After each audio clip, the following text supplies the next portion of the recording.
Boa tarde, pessoal. Bem-vindos, bem-vindas. Mais um Debates do LIER, nosso laboratório interdisciplinar de estudo das religiões. Hoje, com a presença mais que especial do nosso companheiro camarada, o professor Wellington Medeiros, que vai fazer o debate a partir de um artigo que está inédito, mas quase saindo, né, Wellington? O artigo A História Social das Religiões e as Contribuições Teórico-Metodológicas de E.P. Thompson, do Edward Palmer Thompson. Esse artigo do Wellington provavelmente vai sair na edição de dezembro da revista Crítica Histórica, mais tardar talvez na edição de julho do ano que vem, mas eu acho que ainda tem chance de sair esse ano. Então é um debate que para nós interessa muito, né? Afinal de contas, o recorte da história social tem sido uma perspectiva que muitos de nós aqui perseguem nas suas pesquisas, nas suas abordagens. Então é uma contribuição super relevante do Wellington. Passo a palavra para ele. Wellington, mais uma vez, brigadão por estar aqui com a gente, sempre ajudando no debate e ajudando a gente a pensar e refletir. Fica à vontade, querido, para falar, depois a gente abre a nossa roda de discussão. Boa tarde, professora. Boa tarde a todas e todos. Na verdade, eu que agradeço, né? Acho que tem um tempo que eu não falo no LIER, mas escuto. E aí esse artigo, com o título, como a professora falou, A História Social das Religiões e as Contribuições Teórico-Metodológicas, de Edward Palmer Thompson, ele surgiu de um fruto, de certa forma, do minicurso Marxismo e História Social das Religiões, e nós, que a professora Iriné e eu ministramos juntos na BHR ano passado, e a partir do minicurso iniciei uma leitura mais sistemática do camarada, historiador inglês, e semestre passado, em conjunto com o professor Alexandre Fortes, da Universidade Federal Rural daqui do Rio de Janeiro, que é especialista em Edward Thompson, ele fez uma observação bastante interessante, que é Thompson, de fato, é muito discutido sobre suas contribuições à história social, a história social do trabalho, a história dos movimentos sociais, mas pouco se reflete sobre as suas contribuições no campo religioso. E aí mencionamos sobre o artigo do Michel Levy, Edward Thompson, A Religião dos Trabalhadores, mas nós chegamos à conclusão que, fora uma menção ou outra, e o artigo do Michel Levy tem poucas reflexões ou poucas análises sobre a incursão do Thompson no campo religioso. E aí, o que era mais uma reflexão sistemática pessoal, eu decidi trazer para a publicação, e estou feliz também com a aceitação da revista. Bem, o objetivo inicial, como está previsto no próprio título, é exatamente refletir e discutir as contribuições teórico-metodológicas de Thompson para compreender as implicações sociais e políticas do fenômeno religioso a partir da luta de classes. Aqui eu já faço uma observação que o livro, A Formação da Classe Operária Inglesa, que vai ser o principal discutido, mas não só, à medida da apresentação e no texto eu vou discutindo outras obras de Thompson, mas essa é a obra clássica, né, mais conhecida e que se tornou famosa logo após a sua publicação em 63, aqui no Brasil publicada em 3 volumes, acredito que essa seja a versão mais recente. Contudo, é bom lembrar que a versão original ela não foi publicada em volumes, em 63. Ele é um livro só, dividido em 3 partes. Então, a premissa da análise thompsoniana sobre o campo religioso, pelo menos que eu tenho como ponto de partida, é que Thompson vai analisar a religião a partir do seu duplo caráter, ou seja, numa perspectiva dialética. E aí já entra a perspectiva marxista do Thompson, na verdade, porque não seria, dentro do marxismo, novidade essa análise desse duplo caráter. Já no texto de Introdução à Crítica de Direito de Hegel, da Filosofia de Direito de Hegel, de Marx, de 1644, Marx já vai observar esse duplo caráter. Nos escritos de Engels também, como nós estamos discutindo, nós já percebemos também a dialética presente na análise tanto de Marx quanto de Engels. E aí Thompson também, na sua obra, não é o contrário. Estrutura do artigo. Uma breve apresentação, Thompson. Segundo tópico, eu discuto um pouquinho sobre o que Michel Levy denomina de sociologia marxista da religião, que seria o materialismo histórico dialético aplicado ao estudo do campo religioso, de forma mais simples. E a perspectiva de totalidade em Thompson. Aqui tem aquele debate sobre teoria do reflexo ou perspectiva de totalidade.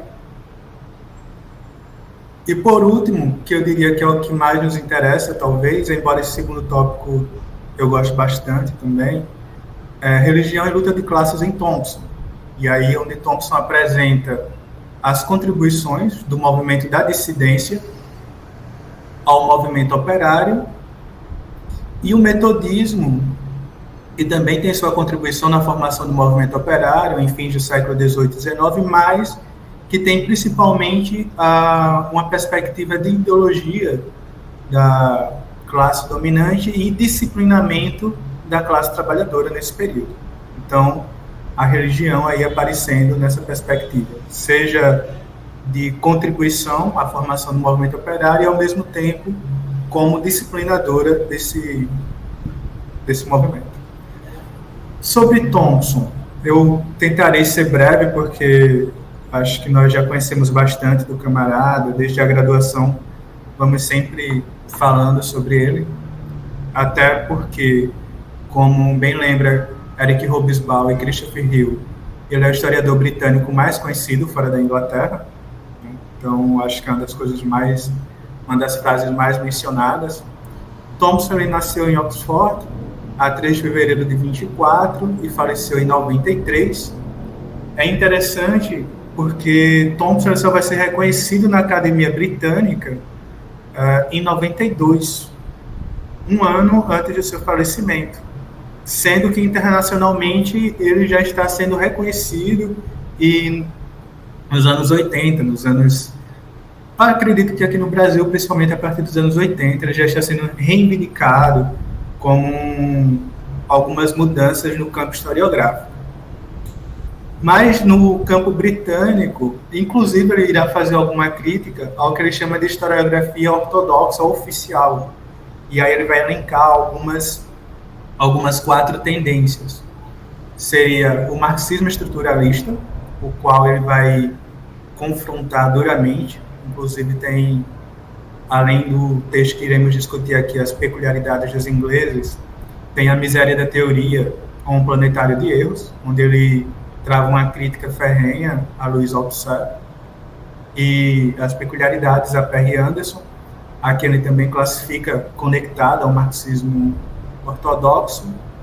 Há uma história econômica empirista, que ele também irá criticar fortemente, uma tendência mais britânica, que seria o que ele denomina de progresso do peregrino, e que estaria também ligado tanto à historiografia norte-americana quanto britânica, mais precisamente que seria uma história funcionalista.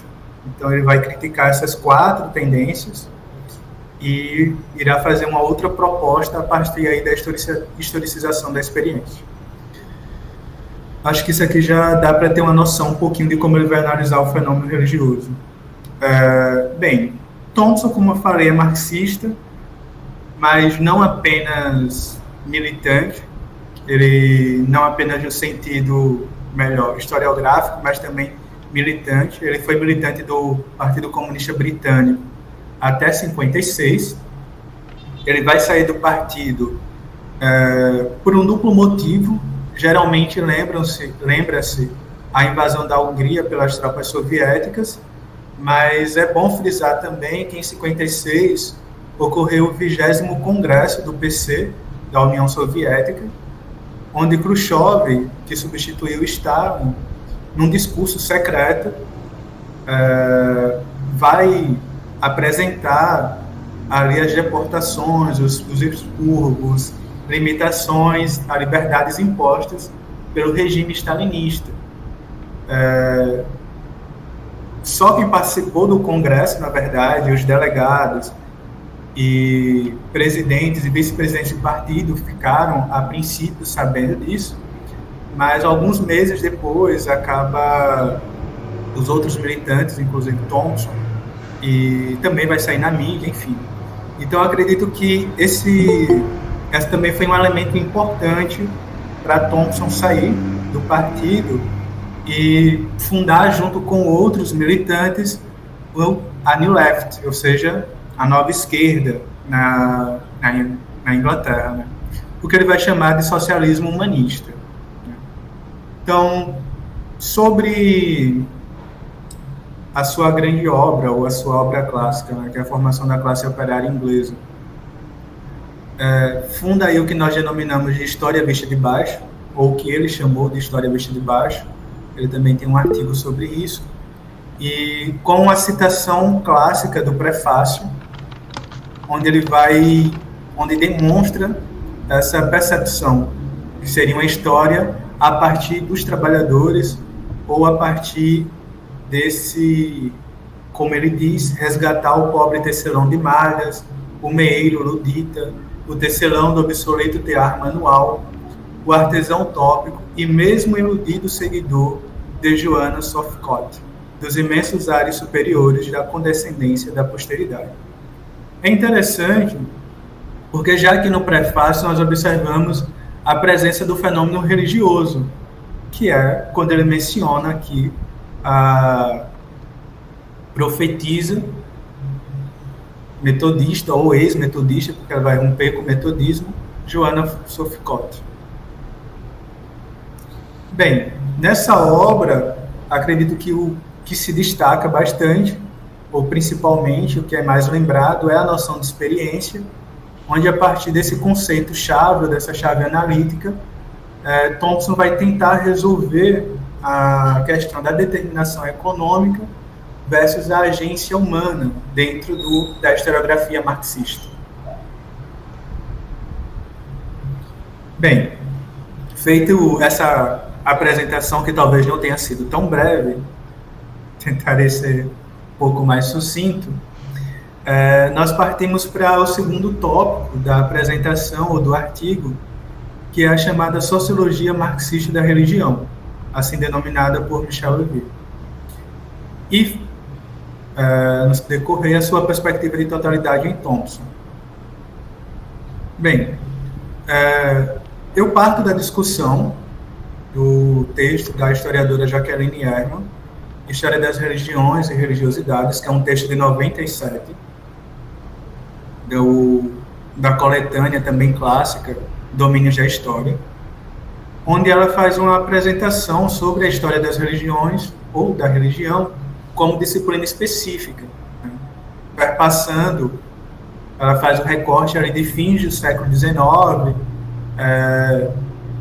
e boa parte do decorrer do século XX, discutindo com a sociologia, com as ciências sociais e com a história, e como vai se recortando a religião ou a história da religião enquanto disciplina. Bem, na perspectiva dessa historiadora, ela propõe que Marx e Engels desenvolveram uma visão meramente ilusória do campo religioso e que está destinada tão somente a mascarar e a justificar a desigualdade entre as classes sociais. E, em segundo, que esses autores, ou esses filósofos, pensadores, contribuíram um pouco para a valorização da história das religiões como objeto de investigação. Ela menciona um texto de Marx de 42 para fazer essa avaliação. E aí, primeiro é bom lembrar que em 42 ainda é o jovem Marx neo-hegeliano, e que a obra que Marx e Engels irão matizar melhor o seu pensamento será a ideologia alemã, apenas em 46. Então, aqui já seria um primeiro ponto que eu acho que merecia ser matizado melhor quando a historiadora reflete sobre a contribuição de Marx e Engels para pensar, para estudar o campo religioso. Segundo, é que ela não percebe a questão da dialética, a que Thompson percebe. Então, ela analisa de uma forma mecanicista, como se Marx e Engels tivessem visto apenas de forma, como ela mesma coloca, ilusória. Claro que, dentro do materialismo histórico, dialético, a religião, de fato, ela é concebida como uma ideologia, como uma ilusão, mas é importante perceber, e Thompson percebe isso, que essa ideologia e a experiência também dentro das diversas matrizes religiosas, ela vai orientar práticas sociais desses agentes. E muitas vezes essas práticas, elas não servem apenas para legitimar a sociedade estabelecida, mas para questioná-la. Então, já é um ponto de encontro. Então, aqui Michel Levy, eu acho que ficaria repetitivo eu discutir esse texto de 98, Marx e Engels como sociólogos da religião, porque é basicamente isso que, nessa direção, que Michel Levy irá fazer a crítica também, embora ele não vá dialogar com a historiadora. Mas é interessante perceber que o texto de Aerma é de 97 e o de Levy aqui no Brasil em 98, mesmo provavelmente Levy não tendo conhecimento do texto da historiadora, acredito eu. Mas é bom matizar que já temos aqui duas perspectivas sobre o materialismo histórico dialético. E aí tem a perspectiva também dos autores da ideologia alemã, de Marx e Engels, que, bem, eu não teria condições de fazer uma análise agora da obra, nem dizer, porque há diversas vertentes e diversas análises a partir da perspectiva dos autores, mas eu irei me basear, como afirma José de Assunção Barros, que pelo menos há um consenso entre quem trabalha com o materialismo histórico dialético, que haveria três chaves ou três pressupostos que não dá para contornar e que já estão presentes na ideologia alemã. É o conceito de dialética, materialismo e historicidade. Então, seriam três pilares desse método que não daria aí para contornar, certo? E aí para pensar o fenômeno religioso. Bem, estou partindo do pressuposto na análise que Thompson, ele domina muito bem esses três pressupostos. E aí eu parto agora para um texto do próprio Thompson, que é As Peculiaridades dos Ingleses. Me perdoem a citação longa, mas eu acho ela necessária. Esse texto ele foi escrito em 65, então, após a formação da classe operária inglesa. E é importante, primeiro, explicar o seguinte. Thompson, diferente dos historiadores marxistas ingleses, ele não se interessa muito pela Revolução Gloriosa, ou pelas chamadas revoluções inglesas do século XVII, assim como Christopher Hill, Perry Anderson, entre outros. Ele vai se interessar mais pelo período de fins do século XVIII, primeira metade do século XIX. Só que nesse texto, e é um debate com Perry Anderson, na verdade ele está bastante chateado com Perry Anderson, só para contextualizar um pouco, em 64, Perry Anderson ele vai assumir a direção da revista, vocês vão perdoar porque eu não vou lembrar agora o título da revista, onde conjugava aí esses diversos historiadores britânicos, e Perry Anderson começa a publicar uma série de textos sobre o processo histórico na Inglaterra e o processo de desenvolvimento do capitalismo na Inglaterra. E para Perry Anderson não seria um capitalismo plenamente desenvolvido, né? Lá no século XVII, com a Revolução Gloriosa, diferente do processo da Revolução Francesa, porque para Perry Anderson há uma confusão que na Revolução Gloriosa o pessoal estão se vestindo ali das ilusões das religiões, da religião. E, bem, e aí Thompson, primeiro a questão da historicidade, né? É importante isso, eu acho que esse texto, As Peculiaridades dos Ingleses, vem muito nessa perspectiva de Thompson criticar que cada objeto e cada sociedade ela deve ser compreendida a partir da sua própria formação histórica, e não fazer o que Perry Anderson estaria fazendo, segundo Thompson, com um determinado ideal de capitalismo ou de revolução, e contrapondo a outros modelos revolucionários, outro modelo revolucionário burguês, que seria a Revolução Francesa. E, bem, então, numa das respostas de Thompson a Perry Anderson, diz o seguinte, lá no texto. Primeiro, a Grã-Bretanha é, afinal, um país protestante. Então, aqui é importante. Não é que se estivesse transvestindo ali o processo revolucionário de religião. De fato, para Thompson, a religião importava, era importante. Então, não era apenas uma questão ilusória. Né? Então, ou seja, para os agentes religiosos, era importante a questão religiosa. Primeiro ponto. Então, ele continua. O catolicismo, como centro de autoridade espiritual ou intelectual, foi esmagado neste país mais minuciosamente que em qualquer parte da cristandade, salvo 2 ou 3 exceções.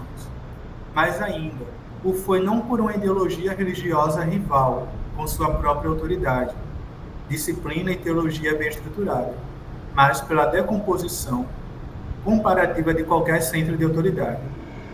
Todos aqueles sermões e panfletos, todas aquelas preces antes das batalhas, toda aquela briga sobre juramentos, altares e bispos, toda aquela fragmentação sectária considerada tão obscurantista por Anderson, tão tristemente distanciada dos motivos econômicos reais, fizeram de fato parte de uma confrontação cultural de época. A Revolução Inglesa foi disputada em termos religiosos não porque seus participantes estavam confusos com relação aos seus interesses reais, mas porque a religião importava. As guerras giravam em boa medida em torno da autoridade religiosa. Um direito de propriedade do homem sobre sua própria consciência e lealdades religiosas tornara-se tão real quanto, e momentaneamente mais real que, direito de propriedade econômica. Esses grifos protestante importava e mais são do autor, tá? São de Thompson. E aí é importante essa citação porque observemos que Thompson já não coloca o campo religioso, e aí a gente pode pensar o campo cultural, como numa perspectiva de menor importância que o econômico, como geralmente é visto no marxismo vulgar ou ortodoxo, se quisermos chamar assim, e como é analisado pela historiadora Jacqueline Herman. Em outro texto, intitulado Folclore, Antropologia e História Social, Thompson ele vai dizer que a própria cultura, a questão cultural, ela faz parte do modo de produção. E há uma retroalimentação entre a questão cultural e a questão econômica. Então, isso é importante para pensarmos o que eu estou chamando aqui de perspectiva de totalidade em Thompson, porque aí a diferença do que teríamos como teoria do reflexo. Eu sei que a gente já falou muito sobre isso, mas o que é chamada teoria do reflexo? Você teria uma base econômica, uma estrutura econômica, que determinaria o que Marx chamou de superestrutura, que seria as diversas formas de consciência. Então, o campo político, jurídico, cultural, ou seja, diversas formas ideológicas, e, dessa forma, também o campo religioso e moral. Para Thompson, na verdade, existe uma retroalimentação entre esses dois polos. E aí se daria a questão da dialética.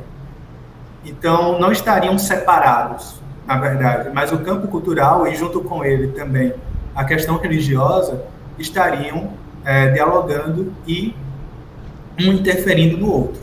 Então, nesse caso, o que, para Perry Anderson, ele vê como os motivos econômicos reais, talvez fosse mais uma idealização do historiador do que uma própria leitura do momento histórico específico. Então, vemos ali um dos outros pressupostos que tínhamos mencionado, que eu tinha mencionado anteriormente: historicidade, dialética. E Alguns criticam Thompson, que não faz uma análise econômica e tal, mas se pensarmos a segunda parte da obra, ou o segundo volume da obra, a formação da classe operária inglesa, Thompson ele faz uma discussão fantástica sobre a questão dos salários, aumento e diminuição dos salários e dos diversos grupos, principais grupos que irão formar a classe operária inglesa. Ele vai falar sobre os artesãos, sobre os camponeses. Então, na verdade, Thompson ele tem um domínio muito bom da questão econômica e ele não perde de vista em nenhum momento a questão material ou onde estão pisando os sujeitos históricos. A meu ver, evidentemente. Né? Então, respondendo aí algumas críticas de que Thompson não faria uma análise econômica, digamos assim. O que ele não perde de vista é também a experiência desses sujeitos. Ele traz um elemento a mais. Bem, entramos na terceira parte do trabalho, que é a religião e luta de classes em Thompson. Então, até aqui, para entender a perspectiva de análise de Thompson sobre o fenômeno religioso, e aí agora, como Thompson faz essa análise de alguns temas, né, na sua obra. A primeira parte da obra, intitulada Árvore da Liberdade, Thompson está preocupado com o que ele chama de 3 longas tradições dos artesãos e artífices urbanos e as múltiplas experiências presentes que irão formar ali a classe operária inglesa em fins do 18 e início do 19. É uma perspectiva bastante interessante, porque para Thompson não se daria de forma também mecânica a formação da classe operária como filha da Revolução Industrial apenas. Mas, na verdade, existe uma longa tradição que irá formar essa classe operária, esse movimento operário. E não, claro que a Revolução Industrial, evidentemente, tem um papel importante, é esse contexto que ele está analisando, desde 18 e início de 19, mas, para ele, para a formação dessa classe operária e dessa consciência de classe, deve-se levar as 3 tradições. E a primeira é exatamente a tradição da dissidência e sua modificação pelo revivalismo metodista. A dissidência são diversos movimentos religiosos que vão se desvincular da Igreja Anglicana ao longo do século XVIII, mas já no século XVII, durante a Revolução Gloriosa, inclusive o historiador Christopher Hill tem um livro bastante interessante sobre esses movimentos dissidentes, que é O Mundo Ponta Cabeça. É um livro posterior à formação da classe operária inglesa, mas muito bom. Inclusive, eu acredito que são livros complementares para entender esse movimento. Esse Christopher Hill analisa no século XVII, Thompson vai analisá-lo em fins de 18 e início de 19. Então, existem rupturas e continuidades interessantes que o próprio Thompson menciona no segundo capítulo da primeira parte da obra. O segundo movimento seria a tradição composta pelo que os ingleses, ou Thompson, chamam de vagas noções populares, que se combinam com o que os ingleses chamam de direito de nascimento do homem inglês. E a terceira seria o que Thompson chama de ambígua tradição da turba, no século XVIII, o que a Sociedade Londrina de Correspondência irá tentar organizar como movimento, enfim. Esses 3, é importante frisar que para Thompson, essas três longas tradições, elas estão contribuindo para a formação da classe operária inglesa conjuntamente, tá? Mas o que nos interessa, evidentemente, é a tradição da dissidência, ou seja, são esses movimentos religiosos dissidentes que ele vai analisar no segundo capítulo, intitulado O Cristão e o Demônio. Nesse capítulo, ele vai se deter de forma Ele vai analisar diversos movimentos, diversas tendências, mas uma obra principal que ele vai analisar é O Progresso do Peregrino, de John Bunyan, que viveu entre 1628 e 1688. Para Thompson, o Progresso do Peregrino, ou só o Peregrino, junto com o Direito do Homem, de Thomas Paine, são as duas obras fundantes da formação da classe operária inglesa. E eu trouxe outra citação dessa obra. Na verdade, a análise que Thompson faz sobre a obra é fantástica, e ele vai mostrando a dualidade presente aí na obra. E aí o que ele vai chamar, que seria uma característica do movimento operário, seria o quietismo político, em momentos de retraimento ou em momentos que não estariam favoráveis à ação política, junto com o radicalismo adormecido. Então, onde se tem um momento favorável, surge esse radicalismo, que para Thompson estariam presentes já nos movimentos de dissidência no século XVII. Um dos movimentos que ele chama a atenção nesse capítulo são os levers.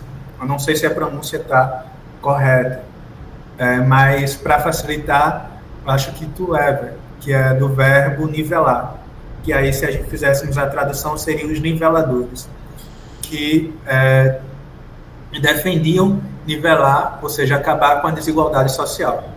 Tá?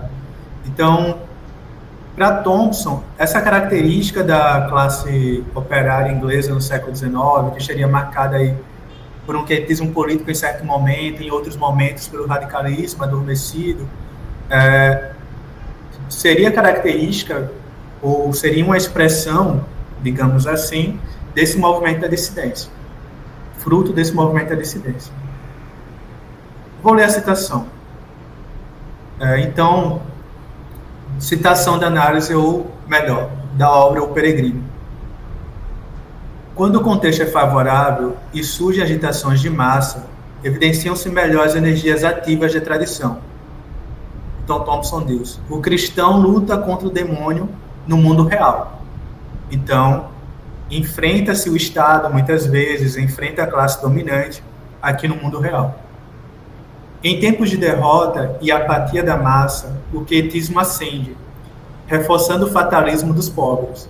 O cristão sofre no vale da humilhação, longe da trepidação dos coxes, abandonando a cidade da destruição e buscando o caminho para uma espiritual cidade do Sião. Ou seja, em um momento que não é favorável, recorre-se à perspectiva religiosa de sofrer humildemente no mundo, aguentando, ou seja, todo aquele ideal de alcançar uma vida melhor no pós-terra, no pós-terreno, na vida do reino dos céus. Então, teriam essa dupla característica. Então, em momentos favoráveis, eu faço um enfrentamento no mundo terreno, no mundo concreto, e aí tem a caracterização religiosa, evidentemente. E isso é importante, tá? Porque quando se fala aqui na luta contra o demônio, Thompson ele vai fazer uma análise da obra, ele vai fazer algumas citações de O Senhor Sexta-feira, Senhor Segunda-feira, e é muito legal, acho que vale a pena, mas ele vai mostrar como aquelas características, na verdade, têm correspondências no mundo concreto, no mundo real. Então é importante fazer essa percepção, tá? Embora também, veja como é complexo, não dá para esvaziar da experiência religiosa, porque aí você estaria retirando o que seria próprio do campo religioso, digamos assim. Bem, eu não sei aqui se eu compliquei ou se eu facilitei, mas qualquer coisa a gente deixa para o debate. E a segunda obra, como eu mencionei, que seria fundante do movimento operário, são Os Direitos do Homem, de Thomas Paine. É muito interessante também a análise que Thompson vai fazer. Paine, que tem uma base quaker, dissidente também da Igreja Anglicana, né? Mas ele vai fazer uma análise interessante, porque enquanto está na Inglaterra, e em um contexto que fins do 18, início do 19, não seria um contexto, não seria um contexto revolucionário ou favorável, mas ele já tem ali a formação de suas ideias, ou um local dentro da dissidência onde favorece um campo mais democrático. Então ele já tem alguns questionamentos, mas ele não escreve, ele não publica, e apenas quando nos Estados Unidos é que ele vai publicar os direitos do homem. Então é interessante essa questão, porque eu até faço uma analogia no texto da forma como Thompson conceitua classe social e como ele analisa o fenômeno religioso, ou seja, historicamente. Tanto a classe social quanto o campo religioso só podem ser compreendidos situados no seu contexto humano específico, em um meio ambiente social concreto e determinado.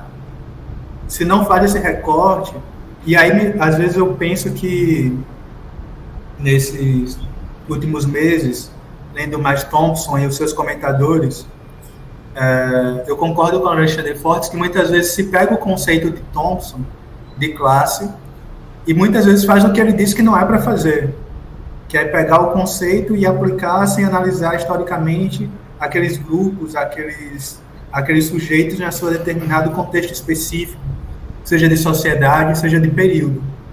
Thompson foi revolucionário, pegou esse contexto, esse conceito de classe, vamos utilizar, mas não faz exatamente o que Thompson estava aconselhando, que é situar especificamente. Então ele está situando Thomas Paine na sua mudança para os Estados Unidos, onde se tem um contexto não só político, mas eu diria que político principalmente, mais favorável para a publicação das suas ideias. Mas que toda a fermentação das suas ideias ela vem anteriormente dentro do movimento de dissidência, ou seja, um momento anterior. Bem, essa é a análise de Thompson. E aí, como eu falei sobre a questão da democracia, da questão democrática dentro da dissidência, só frisando, ou seja, só salientando, alguns dos ramos da dissidência, influenciados pelas ideias iluministas do século XVIII, combinaram o radicalismo adormecido e seus valores religiosos de organização democrática com hostilidade em relação ao Estado britânico, o que naquele momento, fim de XVIII, vai orientar em certa medida a prática social dos reformadores, porque a Sociedade Londrina de Correspondência e outros intelectuais como Colbert ali naquele período, aí Thomas Paine também, a princípio, eles estão lutando por uma reforma parlamentar britânica, mas com o tempo eles vão radicalizando. E é importante lembrar que nesse período de final dos anos do século XVIII está ocorrendo a Revolução Francesa, que também está tendo um impacto ali em todo o continente europeu. Bem, apesar de suas contribuições ao movimento operário, seja com a questão perspectiva democrática, seja com a questão de organização, seja esse radicalismo adormecido, até uma comparação, então, se pensarmos nos sindicatos que têm o processo de cotizar em alguns partidos de esquerda atualmente ainda, se tem esse processo, ele faz a comparação com o dízimo.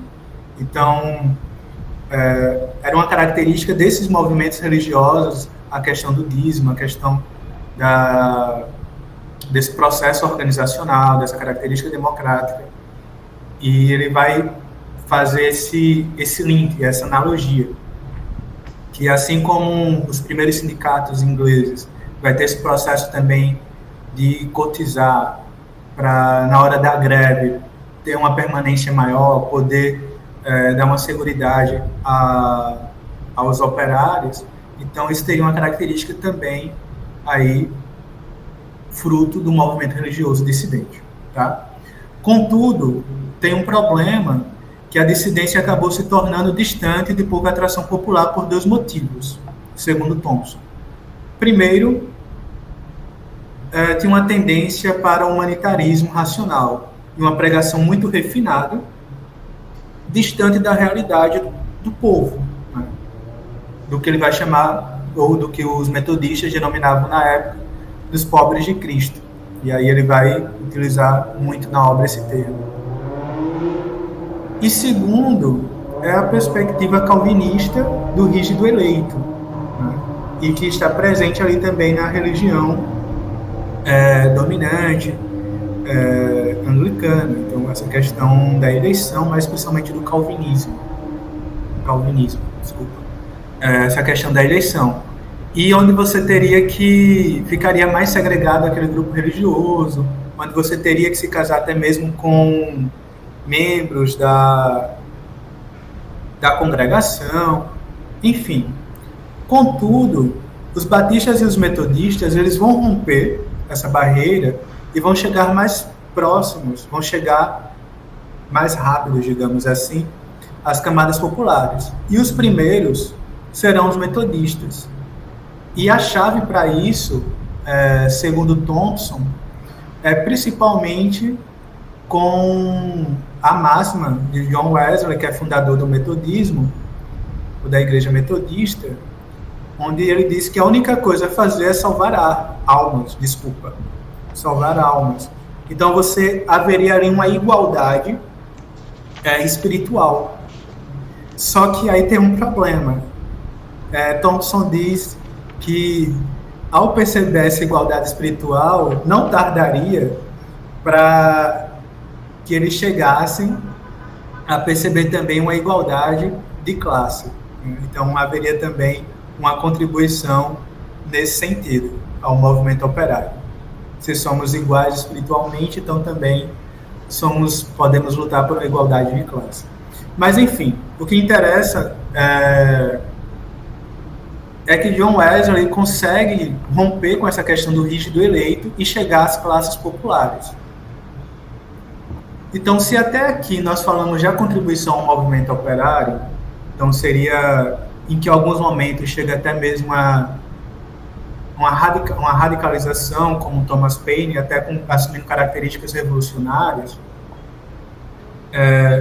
O metodismo, ele vai, por mais que ele chegue às classes populares, ele vai chegar com a piedade, que Thompson chama de piedade disciplinadora.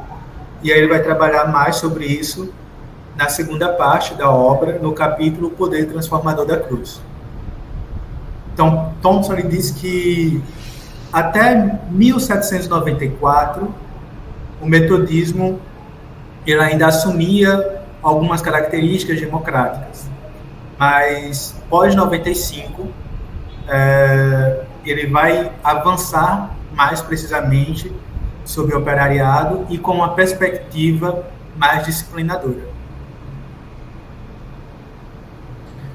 Isso aqui é importante para mim, antes de entrar no problema desse capítulo, porque Thompson ele vai trabalhar também com o conceito de ideologia, embora apareça pouco, mas discutindo a parte de Weber, né, que não trabalha com ideologia, evidentemente, mas discutindo a parte de Weber e do historiador inglês Tanner, ele vai dizer que tanto o metodismo quanto o utilitarismo inglês, economicista, eles podem ser considerados em conjunto como a ideologia dominante da Revolução Industrial.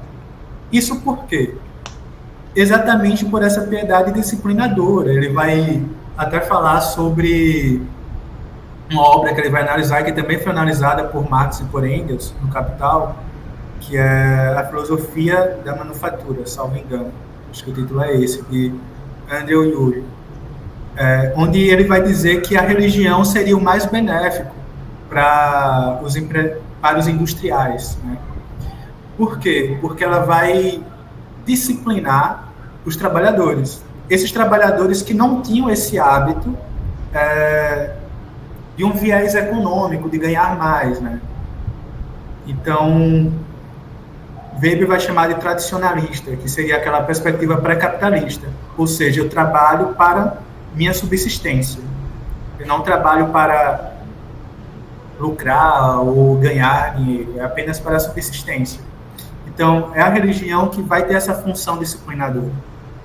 Contudo, para não se tornar muito repetitivo, o grande problema de Thompson, nesse capítulo, o poder transformador da cruz, é como explicar a atração exercida por essa religião sobre esse proletariado nascente, num período de excepcional miséria, considerando-se que as massas não tinham qualquer motivo para se imaginarem iluminadas, que suas experiências no trabalho e nas comunidades favoreciam os valores coletivistas em detrimento dos individualistas, e que sua frugalidade, disciplina ou ganância trariam maior proveito aos patronos do que a eles mesmos. Ou seja, Weber e o historiador Tanner, ele vai analisar principalmente como essa ideologia, essa ética protestante favoreceu a burguesia. Já Thompson ele quer compreender o que foi que atraiu como levou os trabalhadores a serem atraídos por essa religião, se em tese eles não seriam beneficiados economicamente, né? Ou na sua vida social como um todo. E ele propõe 3 hipóteses bastante interessantes. A primeira é a doutrinação religiosa, que viria desde a educação infantil. Ele tem até uma citação do próprio Wesley, uma citação, inclusive, horrenda, onde Wesley defende que os pais devem disciplinar seus filhos já desde o primeiro ano, que deve ele não usa o termo chicotear, mas, enfim, que deve punir seus filhos quantas vezes forem necessários, até que eles possam chorar docemente. E o mais contraditório, diz Wesley, que no futuro os filhos irão agradecer, porque aí eles estarão preparados para uma vida que não seria apenas terrena. Essa é a grande questão. Esse disciplinamento que não serviria só para o reino dos céus, mas que também contribuiria para o mundo do trabalho, digamos assim. A segunda hipótese é o papel da comunidade metodista como comunidade de substituição. Eu diria que as hipóteses elas são complementares e não uma substitui a outra, porque não dá para negar o papel dessa formação religiosa, suponho eu, e a gente presencia também, se formos analisar nossa realidade momentânea, então presente, então não dá para negar o papel da formação religiosa, também educacional, e seus impactos psicológicos, psíquicos.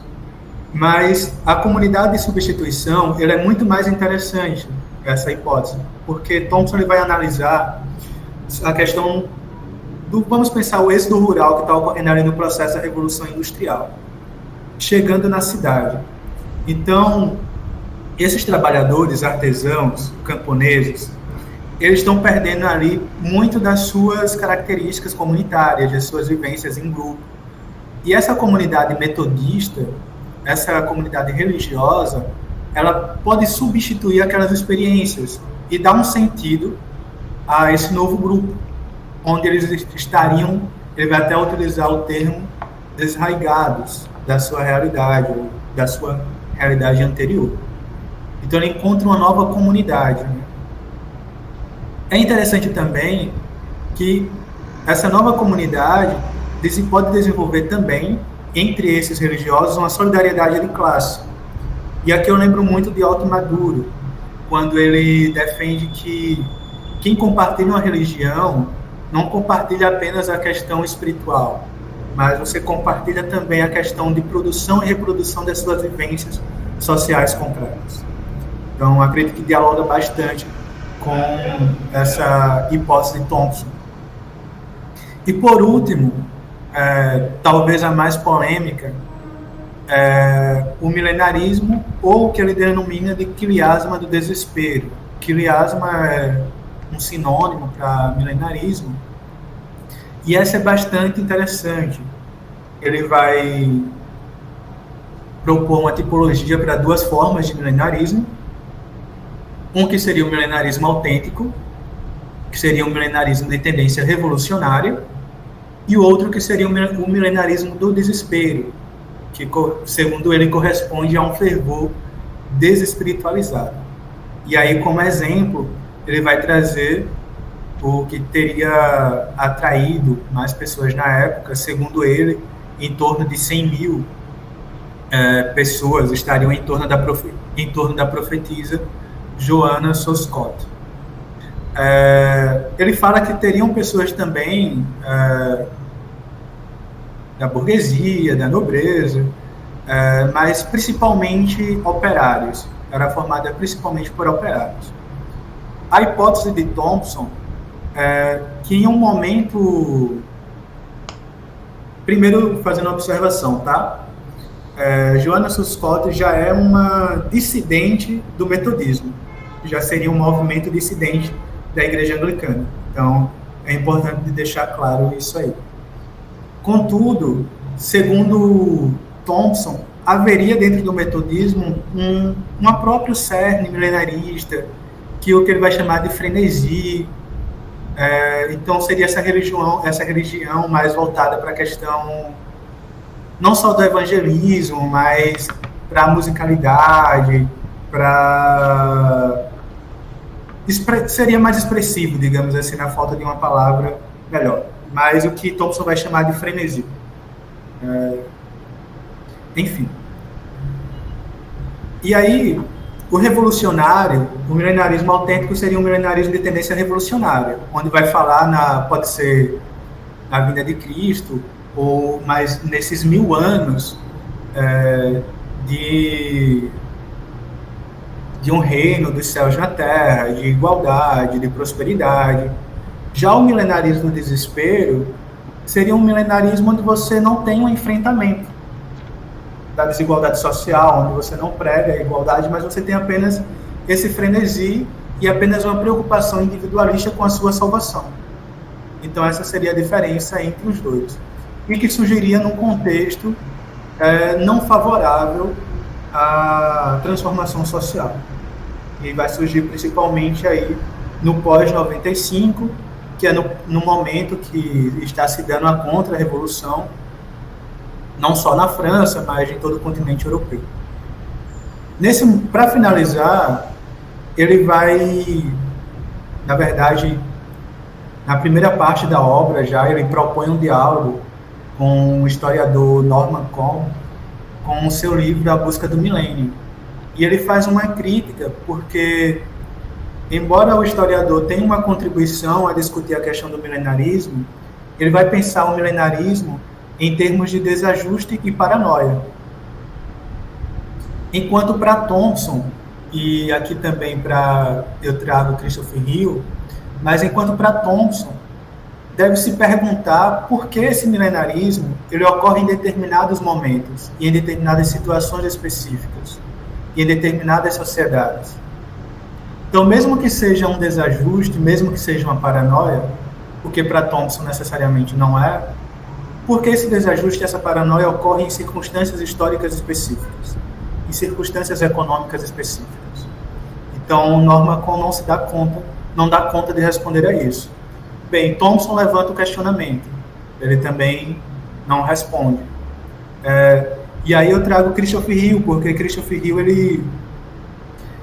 ele de certa forma, no livro lá, Ponta Cabeça, ele acaba dialogando com Thompson, e eu acredito que ele dá um norte para a gente bastante interessante. Então, ao discutir as ideias radicais durante a Revolução Inglesa de 1640, Christopher Hill salienta que, erro por erro, ou seja, se é desajuste, se é paranoia ou milenarismo, é melhor que o historiador erre por buscar significação racional em ideias que os homens do século XVII, no nosso caso estamos falando do XVIII e do XIX, levavam a sério, ou podemos pensar outros momentos históricos. Se desconsiderarmos tais ideias simplesmente porque a nós elas parecem racionais, poderemos estar nos privando de algumas chaves valiosas para a compreensão da sociedade. Então, é buscar a significação para aqueles sujeitos que estão vivenciando aquela experiência histórica naquele determinado momento histórico. Para as considerações finais, Eu tinha colocado aqui uma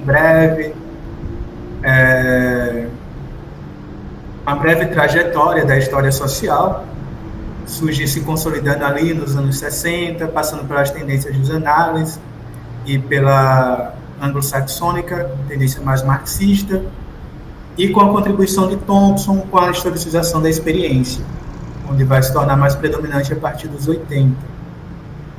E dizer que nessa esteira, seguindo essa tendência, teremos aí uma contribuição para o que denominamos aqui de história social das religiões, do sociólogo Otto Maduro e da historiadora e professora Irineia Franco, onde a gente poderia sintetizar, e aí uma síntese um pouco grossa, eu diria, mas resumindo, entre a estrutura socioeconômica, a conjuntura e a historicização da experiência socio-religiosa desses grupos sociais.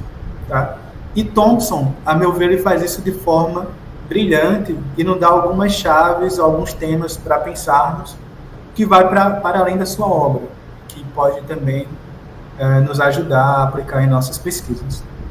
Então, além da obra da professora Irineia, Caverna do Diabo, e Religião em Luta de Classes, eu trago também outra obra que eu gosto bastante, que dialoga com Thompson, que é Círculos Operários, de Jesse Jane, e as minhas referências.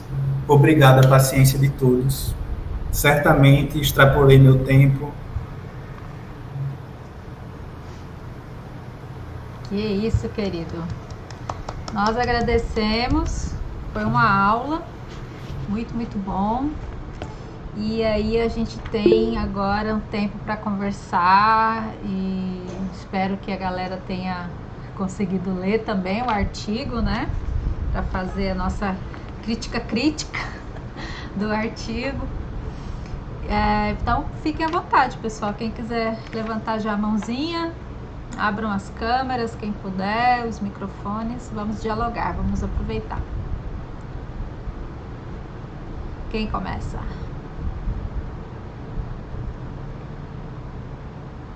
O povo aqui tá saudando, dando salves da galera. Vamos lá, gente, sem preguiça. Vamos conversar.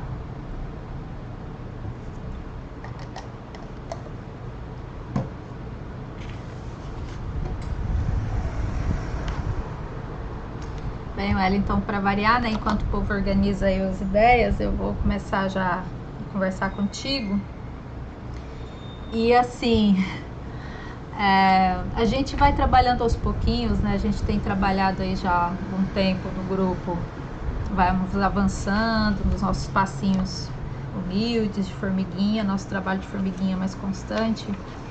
E eu acho que a gente tá assim, pelo menos assim, alguns de nós que estão perseguindo essa questão da história social, a gente está conseguindo, acho que, assentar melhor as ideias e assentar melhor questões teórico-metodológicas que antes talvez ficassem um pouco mais nebulosas, né? Esses esforços que a gente fez aí durante a pandemia para cá, de tentar sistematizar algumas leituras, eu acho que estão dando frutos. E é claro que a experiência de vocês também na formação, né? O pessoal está se formando, está indo aí para o doutorado, está avançando. Então isso dá para a gente também, eu acho que uma consolidação melhor em termos de reflexão e de aprofundamento, né? Porque eu estou fazendo esse preâmbulo em termos de epistemologia, porque eu acho que se a gente vai trabalhar no campo, né, das religiões, a gente sabe que são objetos muito complexos que não dá para a gente estar mal aparelhados, né? A gente precisa de ferramentais assim de consistência, a gente precisa encarar leituras que são leituras densas, e nem sempre a nossa formação de graduação ela vai dar conta de tudo. Então a gente tem que continuar sempre, né, avançando.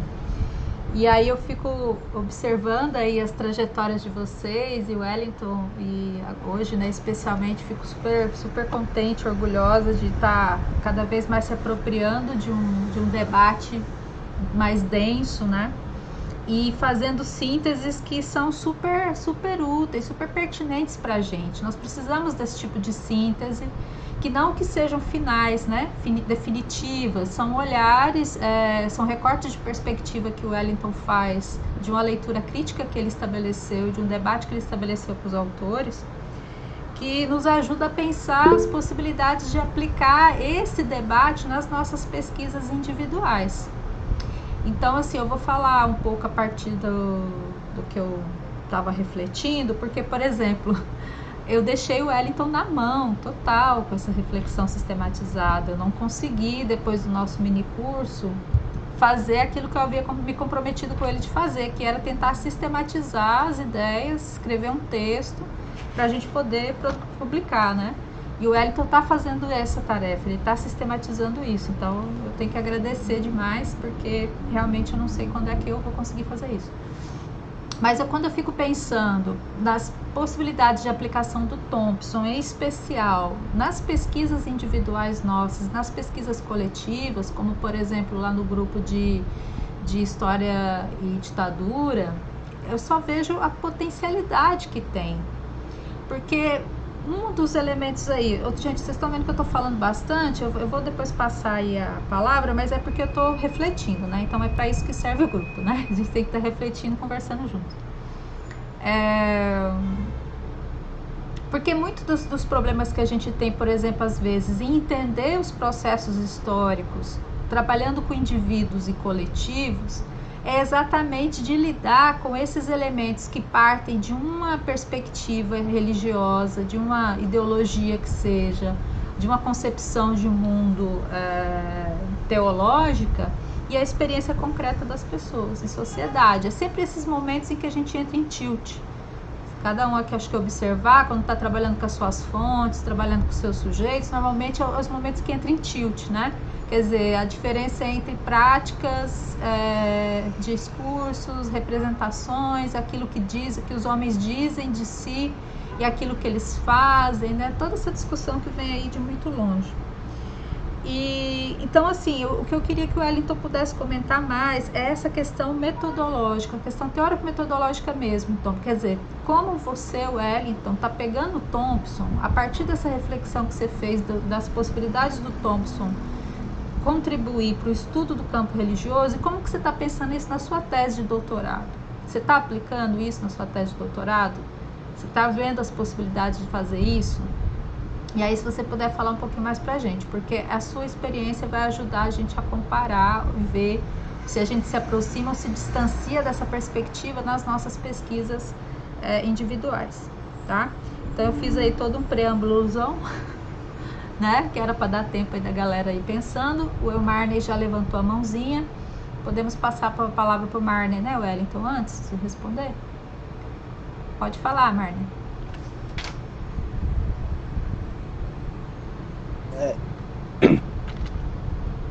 Primeiramente, parabéns, Wellington, pelo artigo. Estão me ouvindo, gente? Tranquilo? Foi bem esclarecedor e tal. Peguei muitas referências, inclusive, na sua bibliografia ali apresentada e tal. Que é da hora isso também. E eu lendo, especificamente na parte que fala lá sobre o quesito da economia, né? Me veio a lembrança daquele outro livro dele, O Costumes em Comum, né? Onde ele vai trazer a questão ele não vai abordar da perspectiva que se tinha ali, do economicista e tal, mas ele ainda traz a questão da economia, quando ele vai falar da economia moral. E aí que ele fala dos exemplos de como, às vezes, os levantes populares, né, entravam em confronto com, por exemplo, os produtores de grãos, tipo, depois de uma produção abundante, os preços continuam altos. Por que isso? Aí a população tinha era uma atitude consciente das massas, e às vezes até estourar os celeiros e pegar os grãos e levar para a feira para que fosse vendido no preço que deveria ser vendido e tal. E aí eu queria saber, assim, se no seu artigo, do que eu entendi, ele ainda não está pronto, né? Parece que está para sair, você vai ajustar, não sei. Seria isso, né? Mais ou menos assim. E eu queria saber se essa questão da economia moral, se em algum ponto ela se encontraria assim com esse quesito do fenômeno religioso, né? Os dois, como é que eu digo, os dois aspectos coexistindo ou sendo elementos, né, de coerção social, assim, para atitudes das massas, assim, entende? Tanto ter primeiro o cunho econômico, né?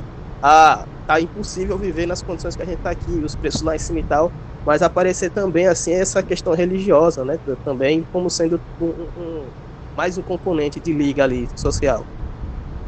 Queria saber se esses dois pontos se encontrariam, assim, num debate, quem sabe?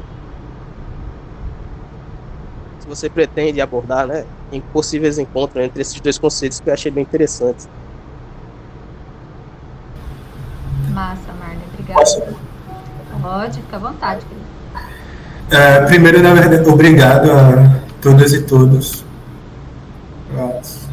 pelos parabéns e novamente pela lembrança do Diego Omar. Não conheço ainda, assim, só assisti algumas palestras. Feliz com a recepção do texto. Então, Marne, obrigado pela pergunta também, a professora. E não, Marne, eu não toco na questão da economia moral. Eu faço mais análise. Conheço o texto, acho um texto bastante interessante, mas eu não faço análise dele, né, nesse artigo, e até porque eu não vejo assim a questão do tema religioso ali. Eu vejo mais a questão da expressão de uma tradição, né, que seria esse que é a discussão que ele faz. Haveria segundo os liberais, um homem econômico, né, e aí está nesse processo de transformação, e eles vão instrumentalizar uma série de questões do direito consuetudinário ali, inclusive tem a questão da turba também, né? Mas Thompson ele demonstra que há uma lógica por trás, né? E eu acredito que dialoga com essa tradição, principalmente com a primeira parte. Quando Thompson vai falar sobre a tradição da turba, ele fala também sobre essa questão na formação da classe operária inglesa. Ele menciona um pouco também sobre esses movimentos, como eles eram, às vezes, manipulados, eu vou usar esse termo mesmo, manipulados por determinados grupos dominantes, e como o movimento operário, pelo menos esse movimento nascente, porque ele está analisando ali a Sociedade Londrina de Correspondência, vai dialogar, e como também a dissidência, esse fermento religioso, essa fermentação política da dissidência também está presente ali na turba, que aí ele fala que pode servir como um momento de transição. Então, o próprio Thompson, na primeira parte da obra, ele fala sobre esse encontro, não necessariamente sobre a economia moral, mas sobre a questão da turba, né? Sobre a tradição da turba, com o fermento da dissidência, que seria um momento de transição para um movimento político, né? Para um movimento mais organizado, que é o que ele pretende chegar lá na terceira parte da obra. Mas, enfim, eu diria que o Thompson dá uma pincelada sobre isso, mas eu, particularmente, não faço a junção entre o campo religioso e a economia moral. Acho que eles se tocam enquanto essa questão de uma tradição, uma experiência desse grupo social, desses grupos sociais. Bem, não sei se eu consigo responder a tua pergunta, foi um ensaio. A professora também vai ensaiar uma resposta, né? Mas acho que é a vantagem do debate, acho que essas reflexões. Inclusive, sobre a aplicação na tese, sim, a gente escreve, pensa teórico-metodologicamente, pensando no nosso objeto, né? Acho que lê, pensando no nosso objeto. Então, primeiro, essa questão de pensar a totalidade. Eu acho que a primeira parte, embora não seja a temática religiosa em si, né?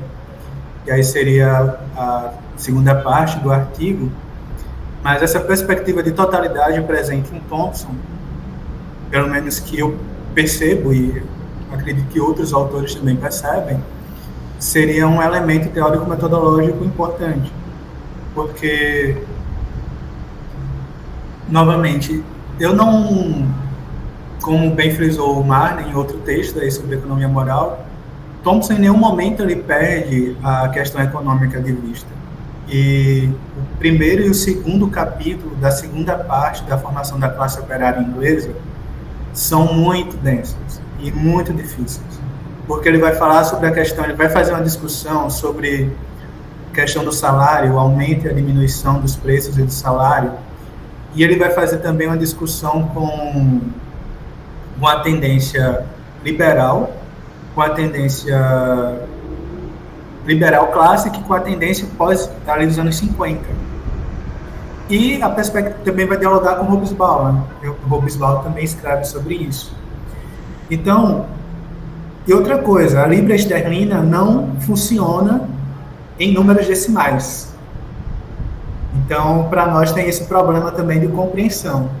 Se nós for, ao ler, pelo menos, tiver essa dificuldade, ao ler o texto, se não ter essa compreensão que as libras esterlinas não funcionam como a maioria das moedas e como a nossa, em números decimais, a gente não consegue saber se Thompson está ali analisando se o salário está sendo favorável ou não para os trabalhadores. Então, é importante a gente ter isso em mente também. E, evidentemente, que ele é inglês. Então, assim, talvez isso favoreça. Mas, de qualquer forma, o que eu estou querendo pontuar com isso é que a questão econômica, a base, a estrutura, não sai de vista de Thompson, embora alguns façam essa crítica a ele. Então, ele está com os pés bem fincados no chão.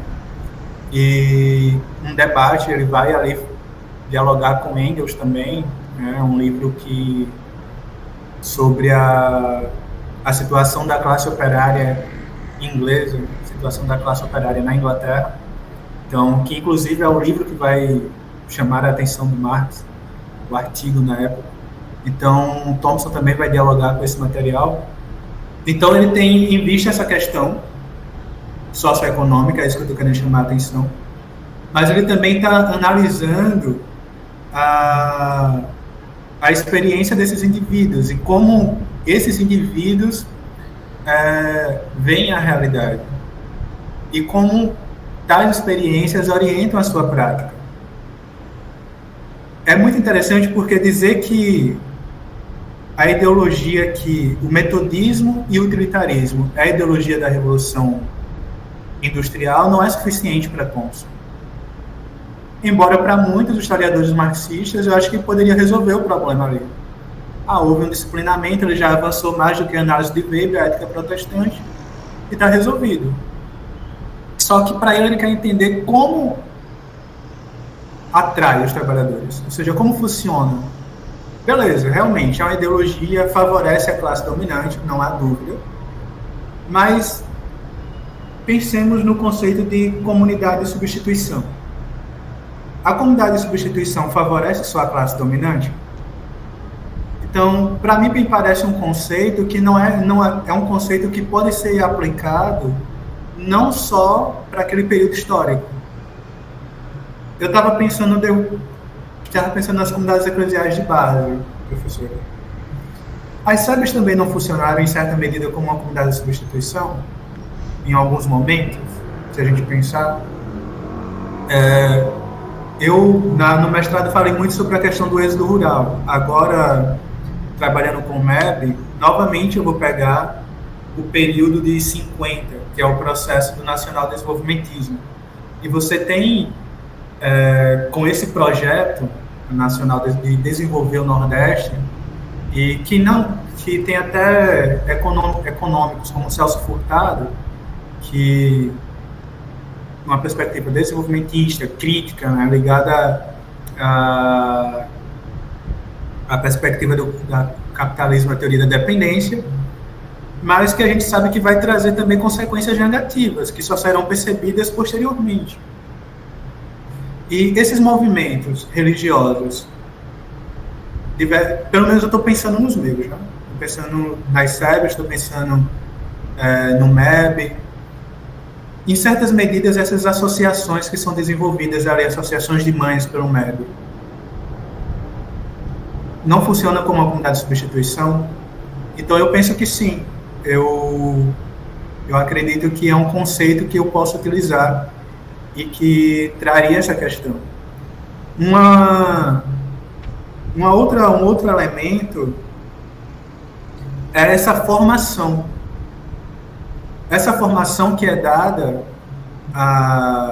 aos operários, uma formação técnica, muitas vezes, mas, como Thompson observa, que essa formação e esse disciplinamento religioso também é levado para o campo de luta. Então, esse disciplinamento também intelectual, de não só ler a Bíblia, mas, às vezes, do operário, do movimento operário, que também fica até tarde lendo. Então, Thompson ele vai citar isso. Então, se pensar em quantos militantes não foram formados nessas comunidades também, que começa com a formação religiosa e que depois passa para uma perspectiva política, e que muitas vezes chega ao rompimento da religiosidade, no embate da luta de classes. Outra chave interessante, outra chave de leitura interessante, que ele faz de Wesley. John Wesley era extremamente conservador. E quando ele fala sobre a igualdade das almas, mas ele não fala sobre a igualdade de classe. E aí Thompson, ele percebe na prática dos operários que eles fazem essa virada de chave. Então, é a experiência dos operários, é a leitura, na verdade, é a leitura dos operários. Então, eles não tardam a perceber que, se são iguais espiritualmente, então também podem ser iguais no campo concreto. Então, há um desvelamento aí do campo ideológico.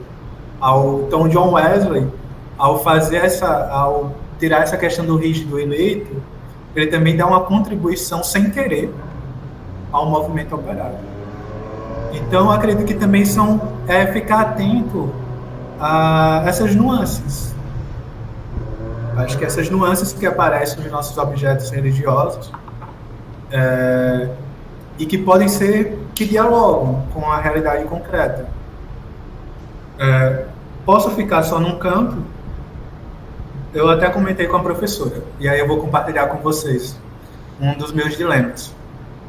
Eu estou com um dilema que é olhar para dentro do movimento e como se dá a experiência dos sujeitos ali, da formação desses religiosos, mas como esse movimento ele também está disputando com os sindicatos rurais, o MEB está disputando com os sindicatos rurais liderados pelo PCB em Alagoas, ou com os sindicatos rurais que eram pelegos, ali dirigidos pela oligarquia, né?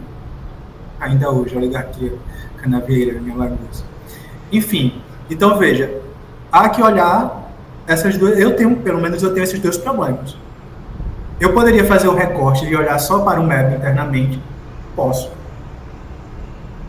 Ou eu posso esquecer a questão interna e olhar só para o olhar mais macro e o embate entre os movimentos. Thompson não faz isso. Eu também não sou Thompson, deixando bem claro. Thompson, ele olha para dentro da Constituição, da Sociedade Londrina de Correspondência, para como se dá toda aquela primeira parte ali, a formação dessas três longas tradições e como vai formando a experiência. E ele vai olhar também para os embates. E para os embates até dentro das próprias sociedades de correspondência, sociedades, né, cartistas. Porque também não havia... É importante perceber que internamente também havia disputas, e Thompson percebe isso. E como se dá essa disputa também externamente. Então, é esse duplo olhar também que eu chamaria de uma perspectiva de totalidade. Não só pensar a estrutura econômica e a questão cultural, mas também pensar a experiência interna e a relação entre os movimentos. Bem, complicado. É só o que eu posso dizer a vocês. Não sei se eu respondi a pergunta da professora, mas Eu acho que foi mais uma partilha de problemas do que de solução. Não, respondeu sim, porque na verdade não é só complicado, é trabalhoso fazer isso, dá trabalho. Porque você precisa estabelecer os links do movimento no processo dialético, né? Das contradições internas do processo no movimento, para ver isso acontecendo, né? Porque é isso, realmente, esse olhar da totalidade, pessoal, ele é muito útil, assim, para dizer o mínimo. Eu acho que, na verdade, é um método que permite uma observação melhor dos objetos de pesquisa nossos, assim, permite um aprofundamento muito melhor das possibilidades de explicação ou de interpretação do processo histórico, né? Mas, enfim, eu concordo, Elita, eu acho que sim, essa questão da comunidade de substituição cabe muito bem para SEBs, cabe muito bem para grupos religiosos, se a gente for pensar, né, desse contexto aí da mudança dos ambientes, do rural para o urbano. Até alguns sociólogos mesmo, no mestrado eu trabalhei com, como era aquela camarada lá, o Câmara Ferreira, que tinha umas definições sobre o que eram essas comunidades periféricas, né, nesse contexto aí da galera que sai do Nordeste, que vai para São Paulo, vai para as periferias, né? E a comunidade base lá que eu estudei tinha bastante isso, assim, como que aquela comunidade de vizinhança, o bairro, famílias todas mais ou menos de origens próximas, né? São nordestinos, tem parentes ali, vão formando aquele grupo de rua, aquele grupo de comunidade de bairro, que depois vai dar origem realmente a uma comunidade base, né? Então, a identidade religiosa, é claro que é um vínculo. A identidade, talvez, regional também, mas é mais dessa experiência, né? Como o Wellington indicou, citando o Otto Maduro, como que essa religião, essa prática religiosa, ela é uma prática espiritual, mas ela é uma prática material. Então você vai dividir, vai compartilhar os meios de vida, né? Vai compartilhar formas de vivência, formas de experiência, de sobrevivência, autoajuda, né? Essa coisa do dízimo, da coleta, de você fazer a cesta básica, ajudar o vizinho que está com problema. Então esses laços que são bastante concretos, eles vão sendo fortificados e reforçados se você compartilha também simbolicamente certos valores, né? A gente poderia colocar dessa forma. Então, acho que seria realmente bastante útil você trabalhar com esses conceitos aí, na perspectiva que é possível aplicar do seu objeto, né? Eu fiquei pensando também na experiência do próprio Thompson, né? Como que ele lá na Nova Esquerda está organizando grupos de trabalhadores, fazendo alfabetização, fazendo debate político, né? Fazendo uma formação política e provavelmente observando aquelas relações ali e pensando as suas fontes, né? Então tem muito isso também da forma como de repente ele observa as possibilidades de organização da classe, né? Então isso também motiva, gente, as subjetividades do pesquisador e as suas experiências complementam aí, né? Mais perguntas, gente, mais comentários. Tem uma galera aí que teve que sair, eu imagino, que precisou sair. Mas Cezinha ainda não falou nada, Jadson, Lídio. Marney, se quiser falar mais também, perguntar mais, comentários. Por favor, gente. Cezinha só ficou ali jogando flores para Thompson. Não quer falar nada, César?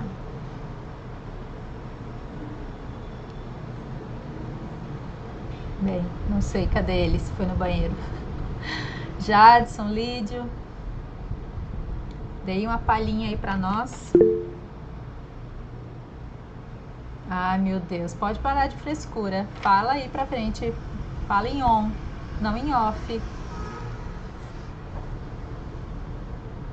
Cadê o coletivo?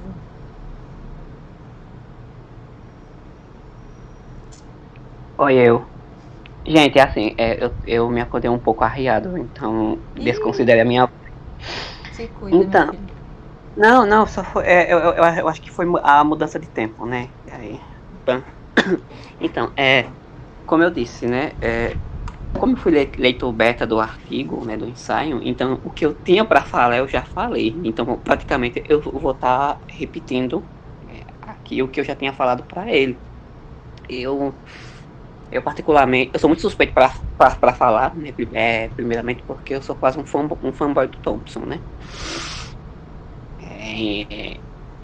Inclusive, né, eu acho que esse capítulo 2, né, do segundo volume, eu acho que em algum momento a gente, enquanto grupo, a gente deveria ler, né, assim, pra tentar, eu acho que seria uma boa contribuição a gente ler, não ler a síntese, né, que foi feita pelo Wellington, que, né, assim, só ficar na síntese, né, que por sinal foi uma síntese bem primorosa, né, no sentido, mas assim, realmente assim, ler o texto no original para tirar essas contribuições mais específicas. Então, assim, como eu falei pro Wellington, eu, eu acredito que ele conseguiu sintetizar a ideia principal do Thompson, né? E principalmente, né, a questão, né, sobre o papel da dissidência, né? Como, como ela também trabalha como uma forma de organização, né, dos indivíduos. Isso, no caso, assim, nos leva a pensar também, né, como determinados grupos religiosos, né, moldam, né, as entidades, né, dos sujeitos, querendo ou não, né, às vezes não tem como, né, às vezes você lê Thompson, ou no caso, principalmente né, nessa perspectiva sobre o milenismo, né, que ele aborda e não pensar nos nossos dias atuais, né, esses surtos coletivos, né, que a gente está visualizando atualmente, né, que de certa forma a gente vê, né, no caso embutido, né, preceitos religiosos, preceitos políticos, né, de uma forma bem exatamente isso, bem bem específica, né? Tipo, né? Enquanto o Thompson, né? A perspectiva dele se por assim dizer, tá ligado, né? A essa organização mais ligado à contestação social, né? A gente pode, mas falar que também ele também aborda a questão da própria conservação, né? A manutenção de uma ordem vigente também, né? Mas então, tipo, era só isso que eu queria falar, né? Então, como eu disse, o que eu tinha de falar, eu já falei, né? Durante a escrita do texto, então eu não quero me repetir novamente. Mas a gente não tinha ouvido, então você não está se repetindo. Mas sim, você tá dodói, então vamos dar um refresco, viu, Cezinha? É só por isso. César, de fato, tem estabelecido diálogo em boa parte do texto. E trocamos ideias, bastantes ideias, na verdade. Né? Ele leu o texto ainda rascunhos, dava algumas dicas, até de qual epígrafe eu quero para iniciar o texto e tal. Então, dialogava lá com o companheiro. Então, obrigado ao companheiro. Né? Muito bem, isso aí, gente. Olha, tem umas coisas que a gente tem discutido e que vai aparecendo às vezes mais lá naquele subgrupo do marxismo e história social das religiões, mas eu sempre acho que a questão da ideologia, a gente ainda tem que encarar ela também com outras leituras. Isso bate na nossa porta toda hora e a gente mais ou menos compra a leitura e o debate que é trazido pelos autores, né? E uma hora também talvez a gente vai precisar encarar isso, tanto a questão das religiões nesse aspecto ideológico, quanto na questão da alienação. Pelo menos eu tô com isso enfocado na minha cabeça, né? Mas assim, não que eu acho que isso não tenha solução nos autores, porque, por exemplo, o que o Wellington trouxe no debate do Thompson, eu acho que o Thompson não tem questão com isso, ele está muito bem entendendo ali esses elementos, e ele está trabalhando muito bem essa relação, como o Wellington falou, né? Sempre isso, entre a determinação e a agência humana. Então isso está resolvido na dialética para ele, que eu imagino que não há brecha, assim, não há mal compreensão na leitura do Thompson sobre essa questão. Agora, eu acho que nós, como pesquisadores da área, a gente precisa estar bem paramentados em relação ao debate. Eu tinha colocado lá no grupo acho que foi lá no grupo do Telegram, né? Que eu indiquei a aula do Alisson Mascaro. Acho que foi lá, não sei se alguém chegou a ver um debate que o Mascaro estava falando de ideologia e capitalismo. É claro que aí tem debate, porque ele vai resgatar o Althusser. Então, ele vai resgatar um debate do estruturalismo, do chamado estruturalismo, que é o que Thompson, aqui na proposta que o Wellington trouxe, está fazendo a discussão. Então, e vai colocar a questão das ideologias e ideologia, né? Como um conceito singular e a pluralidade das concepções ideológicas. E aí, aquele debate dele lá, acho que dá também um bom pano para manga, assim, para discussão. Não para a gente concordar com ele necessariamente, mas é para a gente ver como que esse debate no campo marxista, ele tem aí desdobramentos, né? Então, assim, eu só estou falando por interesses, né? Interesses meus. Se ninguém tiver nenhum outro comentário para fazer, a gente passa para o Wellington fazer as considerações finais. Mas, assim, insisto, né, pessoal, essas leituras, que são leituras mais densas, da obra do Thompson, acho que todos nós aqui temos uma obrigação, uma moral, né, de ter essas leituras fichadas, né, que seja Costumes em Comum, Formação da Classe Operária Inglesa, esse as peculiaridades dos ingleses, Thompson, Ginsburg, outros autores, não só os marxistas ingleses, mas essa galera que está fazendo sempre a discussão, nesse âmbito da discussão, ou de ideologia, mentalidades, representações, todo esse campo aí de discussão a gente precisa ler, né? Inclusive Foucault, que eu às vezes fico implicando com Foucault, o Elias que não me ouça, mas é importante a gente estar mais bem aparelhado. Aí no debate, por exemplo, uma outra coisa que o Wellington trouxe, que também para mim acho que é importante, é a discussão de cultura, que o Thompson também maneja bem. Tem esse livro aqui, do Raymond Williams, Cultura e Materialismo. Raymond Williams é um camarada lá da galera do Thompson, né, quer dizer, na verdade, desses marxistas ingleses de estudos culturais, que está fazendo a mesma discussão ali dos anos 60 e 70. Então, essa discussão do Raymond Williams, o outro camarada lá também, Terry Eagleton, né? O Rafael Samuel, trabalhando com cultura popular. Então, a história vista de baixo, essas perspectivas são perspectivas que para nós elas ajudam bastante. E aí, de repente, começar a pegar também melhor os nossos autores latino-americanos e africanos e asiáticos, a galera do sul global, o debate da decolonialidade. É um arcabouço de coisas aí que eu acho que a gente precisa ir aprofundando. Cezinha tá aqui gastando o francês dele, eu não vou nem ler, que ele só se exibe.